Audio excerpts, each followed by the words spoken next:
অসমৰ জনপ্ৰিয় অভিনেত্ৰী গায়ত্ৰী মহন্তৰ ডাঙৰ পুত্ৰ জিউ বাৰু খবৰটো বাৰু আপোনালোকে পালেনে? জনপ্ৰিয় অভিনেত্ৰীগৰাকীৰ পুত্ৰৰ এই খবৰে আনন্দিত কৰিছে তেওঁৰ পৰিয়ালবৰ্গ আৰু অনুৰাগীক। আপোনালোকক সবিশেষ জনাম আজি এই ভিডিঅ'টোৰ জৰিয়তে, গতিকে ভিডিঅ'টো অলপ স্কিপ নকৰাকৈ শেষলৈকে চাই থাকিব। নমস্কাৰ বন্ধু বান্ধৱীসকল, আপোনালোক সকলোকে স্বাগতম জনাইছোঁ মই প্ৰতীক্ষাই SP নিউজ আছামিজৰ অন্য এটি নতুন ভিডিঅ'লৈ আপোনালোকৰ বাবে লৈ আহিছোঁ পুনৰ এটি নতুন ভিডিঅ'টো সকলোৱে আদৰি ল'ব বুলি আশা কৰিলোঁ। আহক আজি ভিডিঅ'টোৰ পৰৱৰ্তী অংশলৈ আগবাঢ়ো। হয়, অসমৰ জনপ্ৰিয় অভিনেত্ৰী গায়ত্ৰী মহন্তৰ ডাঙৰ পুত্ৰ জিউ আছে এটি ভাল খবৰ।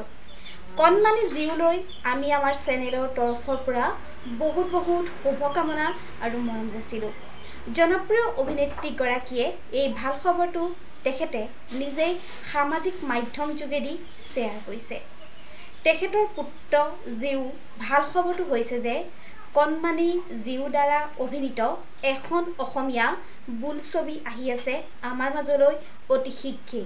সেই বোলছবিখনৰ নাম হ'ল হোমৱৰ্ক। বন্ধু বান্ধৱীসকল, আপোনালোকে অভিনেত্ৰী গায়ত্ৰী মহন্তৰ পুত্ৰৰ এই খবৰটো পাই কেনে পালে নিশ্চয় এটি কমেণ্ট কৰি জনাব। আজিলৈ ভিডিঅ'টো আছিল ইমানখিনিয়েই। আশা কৰিলোঁ আপোনালোকে ভিডিঅ'টো চাই ভাল পালে। তেন্তে ভিডিঅ'টোত এটা লাইক কৰিব, কমেণ্ট কৰিব, শ্বেয়াৰ কৰিব, লগতে চেনেলটো ছাবস্ক্ৰাইব কৰি কাষতে থকা বেল আইকনটো প্ৰেছ কৰি অল কৰি দিবলৈ নেপাহৰিব। ধন্যবাদ।